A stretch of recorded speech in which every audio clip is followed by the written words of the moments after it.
You're listening to the Northamptonshire Carers Podcast. Hello. And is it really the end of July? It would appear that it is. And it brings us to, amazingly, episode 6 of the Northamptonshire Carers Podcast. This month, a slightly shorter episode, but we'll be talking to Catherine James-Oliver and Paul Fallows about 6 months of the Northamptonshire Carers Podcast. In addition, Catherine will be talking about ICAN and the Happy Cafes, and Gail Corbett from the ICAN team will also be telling us some more specific information about the Happy Cafes, how you can perhaps get involved in those, where they take place, etc. I'm joined by Catherine James-Oliver, and I wondered, Catherine, if you'd start by saying a bit about ICAN and what that is all about, and also where Happy Cafes kind of fit into all of that. It'd be my pleasure. I'm really happy to be here joining you, Adam, on our 6th podcast. Yeah, number 6, yeah. Yeah, I can't believe it. The time's flown. So ICAN, what does that stand for? Integrated Care Across Northamptonshire. I'm really proud to be part of the ICAN team here at Northamptonshire Carers. And the whole purpose of it is to help people living with a long-term health condition. If you are 60 plus, living with a long-term health condition such as diabetes, dementia, if you're living with heart failure, or if you've had a heart attack, we have set up community asset groups. And they're really brilliant. People that attend are saying that it's really improving their whole lifestyle in terms of the choices that they're making. And how do we do it? We work with some fantastic professionals, clinical specialists. So we work with Dr. Emma Copsey, who is a cardiologist and who gives lots of advice around keeping a healthy heart, living a healthier lifestyle. And plant-based is definitely something that Dr. Emma Copsey promotes. But not just that, it's all about what to expect when you go along to your appointments. It's the kind of adjustments that you can make in your everyday life just to help you to live a healthier lifestyle and overall improving your well-being. So we, at all of our community asset groups, we have a clinical specialist. So at the diabetes groups, we have somebody from the diabetes team attend. And then we also have a well-being focus. So we work closely with Northamptonshire Sports, or we work with some of our other supporters, delivering exercises to the groups, and they'll come along. So we'll have a clinical lead who's talking about your condition specific information so that you're informed, you're able to ask the questions and get the answers from somebody who knows about your condition and can advise you. And then, of course, we have the well-being focus, and then we also offer a healthy lunch. That sounds great. I mean, just picking up as well that Dr. Emma Copsey is already scheduled to have a chat with me in October, talking about living well with heart conditions, particularly through the autumn and the winter, and also about diet and the impact diet can have. But just going back to the well-being side of things, Happy Cafes, which I know Gail has talked about when they're happening, and some details about how you can find out more about those. The Happy Cafes, I remember when I heard about them, Adam, and I thought, Happy Cafes, oh, that sounds joyous, that sounds upbeat, a happy cafe. And then we know, don't we, that there's lots of stuff that's going on for people, for families, for carers particularly, cost of living, and sometimes you kind of think, well, a happy cafe, that sounds lovely, but I just need to pay my bills. I need to keep the heating on. And these are real issues, heating or eating. This isn't just we know that for carers particularly, there are added pressures because carers tend not to be working full time, or, and the cost of living is really impacting. However, the joy about the Happy Cafes is that it's something that Dawn Panter, actually, who is our health and social Service manager. Yes, yeah. So it was Dawn that introduced the idea, and I think Dawn had attended a training session with Dr. David Smart, Action for Happiness, and yeah, and you've interviewed him. He was on one of our podcasts, wasn't he? I think absolutely brilliant, engaging. But the Action for Happiness movement, it's well, this is what it says. It says people seeking happier lives for themselves or others can connect over a coffee and learn science-based skills for enhancing psychological well-being. Okay, what does that mean? The skills are set out in 10 keys to happier living. And this is the bit. The 10 keys, they spell out great dream. So if you just imagine that, great dream, if you can imagine that in front of you, it's 5 letters for great and it's 5 letters for dream. And they spell out the 10 keys to happier living. And I'll just quickly say, G is giving, do kind things for others. R is relating, connect with other people. E is for exercising, take care of your body. A is for awareness, live life mindfully. T is trying out and keep learning new things. So all of that, when you look at it like that, it's doable. And in terms of the pressures of life, in terms of the not finding time to sometimes have a 5 minutes for yourself, the happy cafes are an opportunity for you to look at what you can do just to bring a little bit of peace, joy, tranquility, and a little bit of joy in your life. And I think in these times when, we can't afford to go on holidays and we can't afford to, sometimes it's, do you put petrol in the car or do you, buy the food? That's how people are living. And we do appreciate and understand that. But in that, being aware of what's around you, going out for a walk, being mindful, being appreciative of the fact that we're breathing in the fresh air, we can do these things. So there's little things that we can do every day to improve our well-being and to bring a bit of joy in our life. And it's just looking at things differently. Yes, the cup is half full, but sometimes the cup really is half empty. And sometimes we do know that the cup is empty, but there are things that we can do to start replenishing, building up that resilience again. It's being in touch with our emotions. It's accepting where we are and being comfortable with who we are. Also knowing that, there's opportunity for things to be different.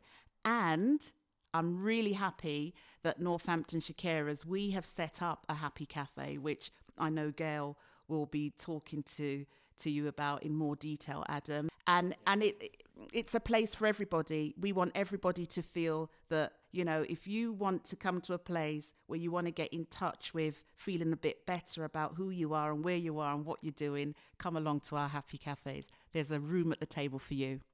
Sounds great. And I love the idea that it's kind of recognising that, to quote a phrase, that life's not necessarily always beer and skittles. That there are ways that yes, recognise that, but there are ways that you can have tools to work with to kind of just build, as you say, that resilient. Absolutely. Nice good things in amongst things maybe that are more challenging, as clearly they are. And yeah, I think so, Adam. And I think that's another thing about our groups. We kind of implement these 10 keys at our community asset groups because the relationships, the peer support and the relationships and the friendships that happen as a result of coming together and meeting new people, hearing new things, sharing experiences, lived experiences.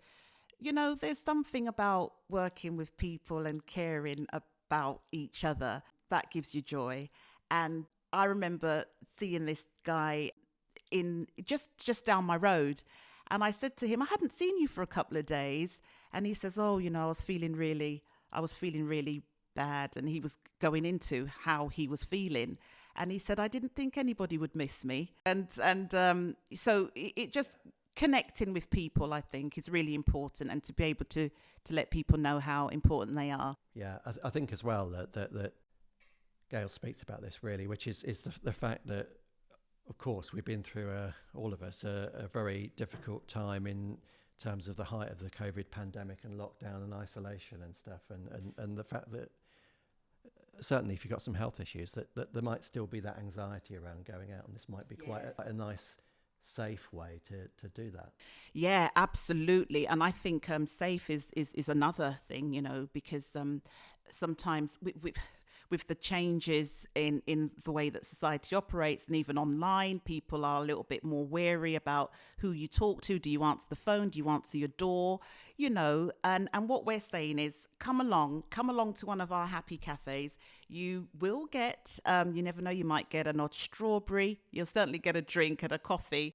But it is a safe place to be, but it's also and we want it to be a place where you feel that you're glad that you came, you're glad that you made the effort, and actually you've gone away feeling a bit better because there's a little tip that's been given, or you've connected with somebody. You know, it's nice sometimes just to get up, have a purpose to get up and to go along.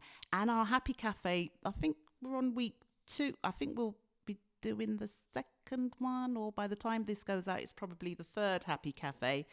And already it's growing. So it's a space that we want to invite you to, if you even just want to come along, see what it's about.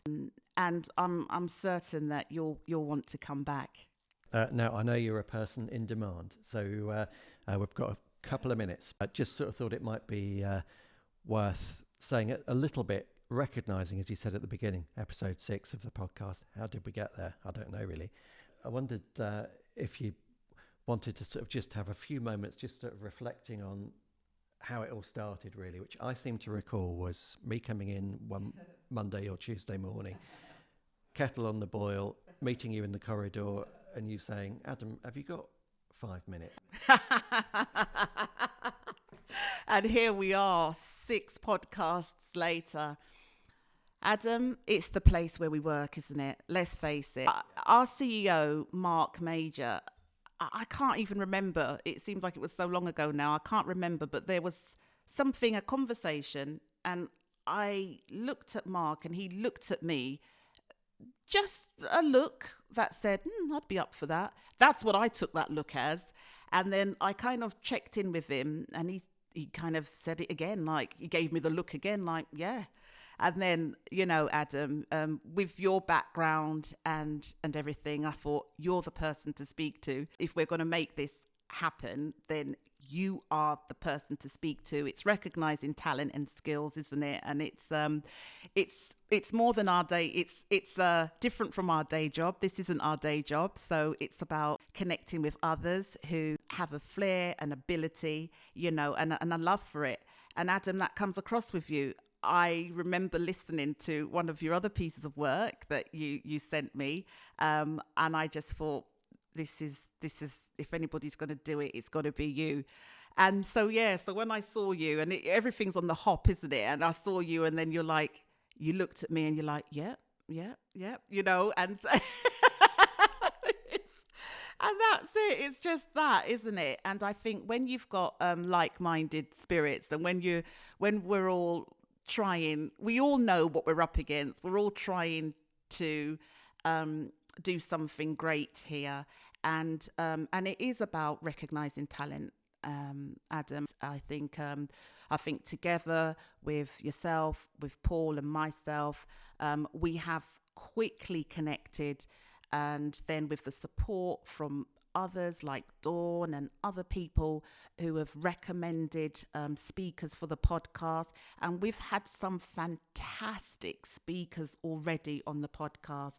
I remember Mark and Norma Watson on the first one, and that's all quite emotional now, and then I remember there was Lisa and myself on the second one. I think there was Emma and Lynn from Spring, tributes and carers and volunteers, and it's quite overwhelming, really, when you think we're doing this on the corner of the desk, right?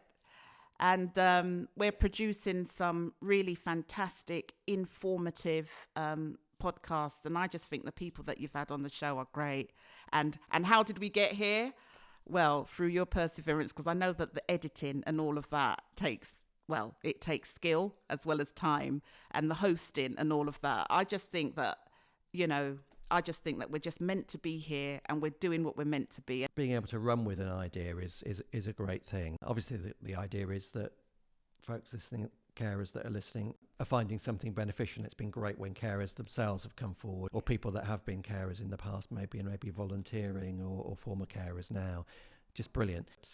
It does make me think, though, there's always a musical reference somewhere. Started the ideas of this probably towards the end of last year, I guess sort of maybe November, December time, thereabouts, 2022. And it reminds me of that Bob Dylan line, which I think My Back Pages, I think it was. I was so much older then, I'm younger than that now. Brilliant. Good point to end. Thank you. Oh, you're welcome, Adam. This is the Northamptonshire Carers Podcast. I'm joined by Gail Corbett, who's a group facilitator here at Northamptonshire Carers as part of the ICAN project. So hi, Gail. Hello. Would you say a bit about Happy Cafes and where they sit in relation to the Action for Happiness? Yeah, sure. So Happy Cafe is primarily based on the social movement, which is Action for Happiness.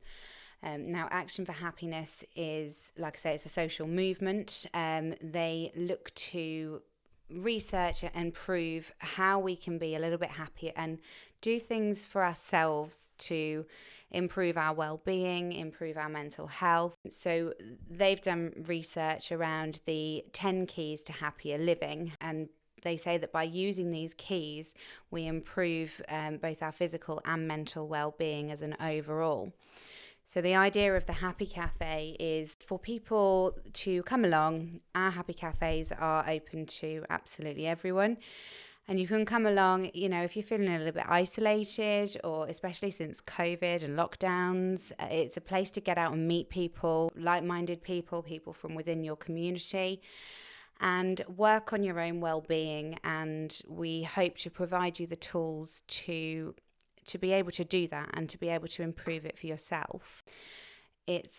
It is free of charge. So Action for Happiness is a completely free social movement. There are no costs involved whatsoever. And can I just ask, in terms of the Happy Cafes, are there particular places that they happen at the moment? Are there a few of them in different locations, or is it one location? Yeah, so it's across the country. Within Northamptonshire, there aren't many Happy Cafes that are face-to-face. They have a few sort of Zoom meetings that they do. There's online. There's a couple of places that do Happy Cafes every now and then, but there's no sort of regular Happy Cafe within the Northamptonshire area at the moment, which is why we wanted to sort of be able to provide that to people so that they've got somewhere regular to be able to go. And once they start meeting people and getting to know each other, they get a support group for themselves, really, so that we're facilitating that, but they can also go off and do things with those people and make friends and allies. So it's kind of a newish initiative for us as an organisation to absolutely, yeah. I know, again, it was March or April. Spoke to Dr. David Smart, who I know is the chair of Action for Happiness locally. If you haven't listened to that one, then it's well worth checking out, because that will give you some other helpful information about the whole sort of idea of the work that Action for Happiness is doing. That if people want to find out more about the Happy Cafes, then where would they head? So there's information on our website, which is www.northamptonshire-carers.org. It's all under the ICAN section of our website, and the local groups that we provide, all of the information's on there. We've got posters within Sainsbury's, Tesco, Morrison's in Wellingborough, and the Castle Theatre in Wellingborough as well. And we've got posters all around Wellingborough, wherever we could put them up, and on the website. Yeah, and obviously calling into the support line, they'll be able to give you the information as well. And would I be right in thinking that you need to be a carer? No, absolutely not. No, it's open to everyone. So whether you're registered with Northamptonshire Carers or not, you can still attend the Happy Cafe. You can be a carer, a cared for, and have absolutely nothing to do with carers. So it's about reaching the whole community, so everyone is welcome. Yeah, check out the details on the website. Give the support line a call, as Gail has said. Thanks for chatting to me today. And thanks for having me. Thanks to Catherine and to Gail for telling us about a combination of ICAN and the fairly new initiative that is Happy Cafes, or a new initiative for us here at Northamptonshire Carers. So next up, just continuing that reflection on the 6 months of the podcast, and here's a conversation with Paul Fallows, who's one of the team on the Northamptonshire Carers podcast. Hi, Paul. Hi, Adam. It's good to be here. Yeah, thanks for joining. And I just wondered if you'd say a bit first about kind of your involvement in the podcast. So my involvement mainly is around the hosting of the podcast. On YouTube, as you may be aware, you can't upload MP3 files, so I have to convert the file into a video file and try and make it look as pretty as I can and as basic as I can before uploading it. And then I upload through Spotify. And that's obviously integral to it because nobody would be able to hear it otherwise. Exactly. Oh, and I then promote it on our podcast webpage on the website as well. And other places too, isn't it? That, social media and things socials. like that. Yeah. That Twitter, well, it's Twitter and Facebook in the main, isn't it? Primarily, yeah. The other thing as well is that obviously thinking around ideas for podcasts. I think it's important for people to recognise that it's not me hosting it that comes up with all of the ideas, far from it. So no, we definitely work as a team, and we take in a lot of external influences, current events, calendar events, and then we have regular meetings where we brainstorm them and get excited about them and plan them further and find out who we need to speak to. Yeah, absolutely. And obviously what's really important is that the audience are folks that we support in the county and beyond, I guess. You know, that obviously carers are integral to it because it is aimed at unpaid carers. So it's great when people come forward, as they have done, and participation from people outside, contacting us, emailing us, dropping us messages on the socials. We are primarily doing this for you guys, so anybody that has any idea that you want to hear, drop us a line. If we can make it happen, we will make it happen. Yeah, exactly. And that there are obviously a variety of ways that you can get in touch. Podcast at northamptonshire-carers.org is one. You can give us a buzz on 01933 677 907, or through the social media side of things. You could send a message on Twitter or Facebook are the two places, aren't they, really? Yep. And it's kind of a bit of a momentous point in a sense.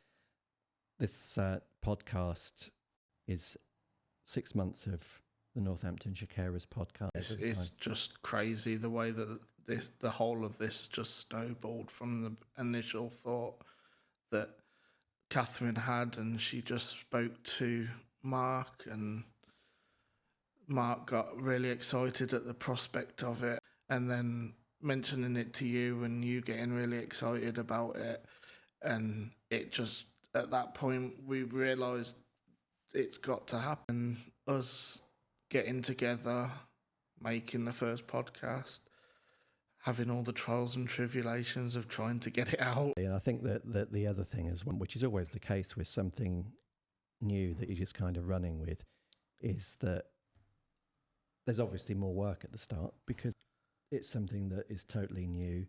And once you've said you're going to do a podcast and you're going to do it once a month or whatever it is, and ours is once a month, as people know, then you need to stick to that.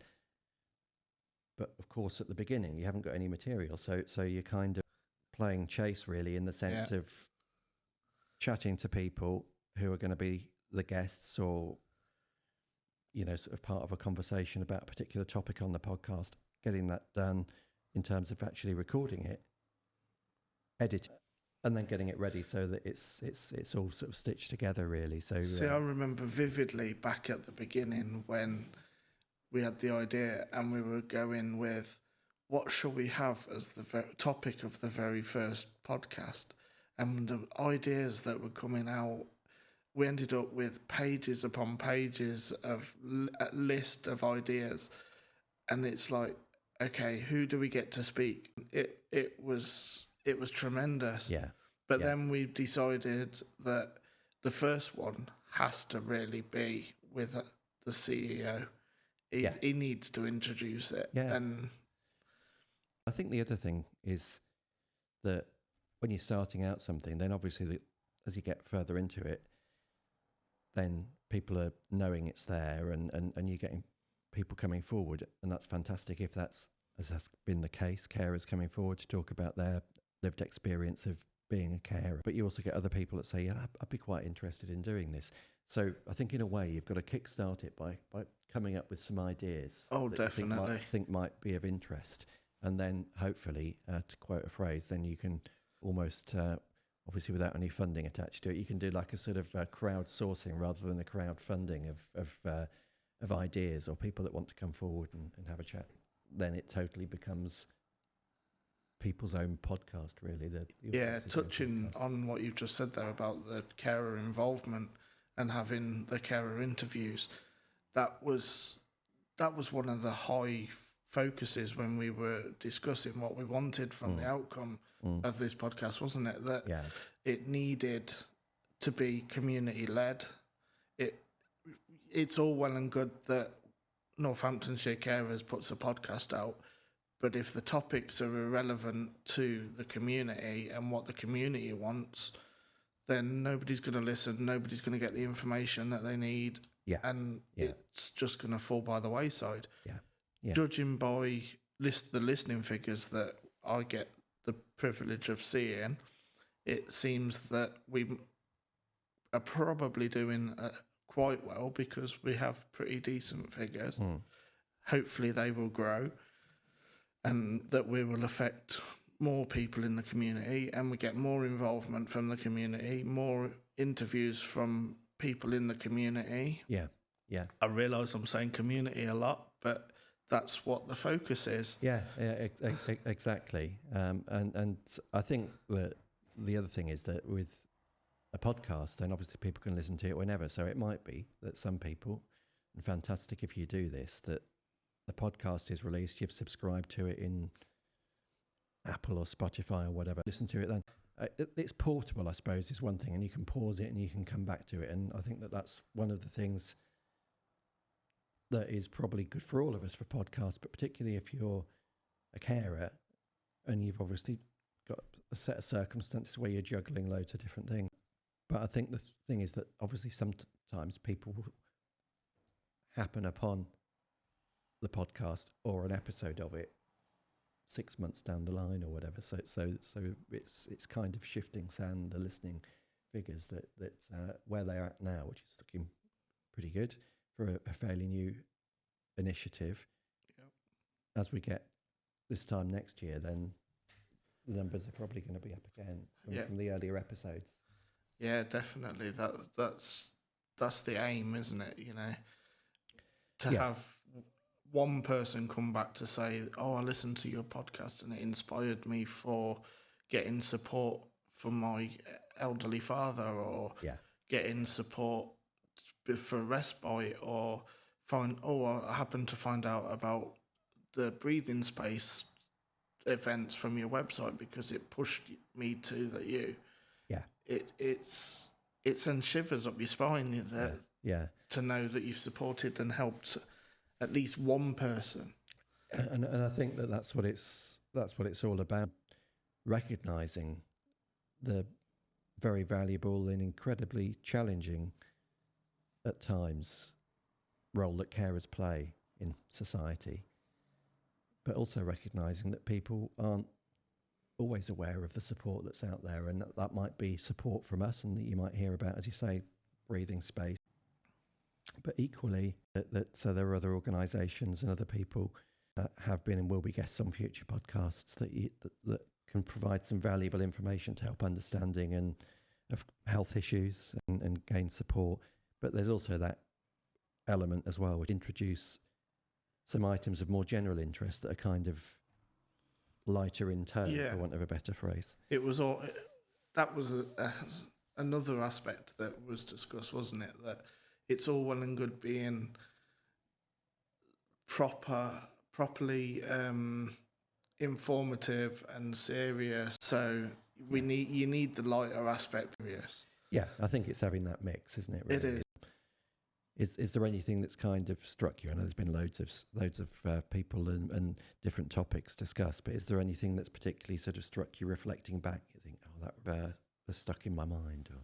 Or thinking back for me, I would say probably episode 4, the one that we did for Carers Week. Carers Week and Volunteers Week, yeah. Yeah, that had Victoria on. Yeah. Because her life experience caring for her dad is a lot like my own. Yeah. And it touched on my own experiences, and it kind of like tugged on the heartstrings.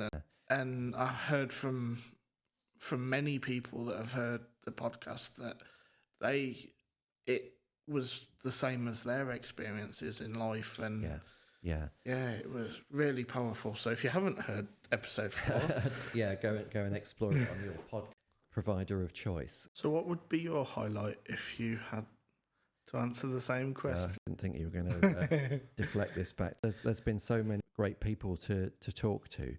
I think that it's probably the one that you've done most recently, because that's very much in your mind. So I think the conversation with Pete Middleton about living well with dementia. Thanks for sharing those thoughts. Thank you for having me. So at the end of this slightly shorter podcast than has been the case for the last few months, because we've had lots to pack in. But I guess in the words of those well-known philosophers, Gayan and Gore, aka Depeche Mode, then everything counts in small amounts. Next month, it will be Bernie Keith, who I'll be talking to. Bernie, of course, well known for his time on BBC Radio Northampton, presenting a daily show Monday to Friday between 10 and 2, and Rock and Roll Heaven across a whole range of BBC local radio stations. But for this month, it's goodbye. This podcast is created by Northamptonshire Carers and is a Man with a Beard production.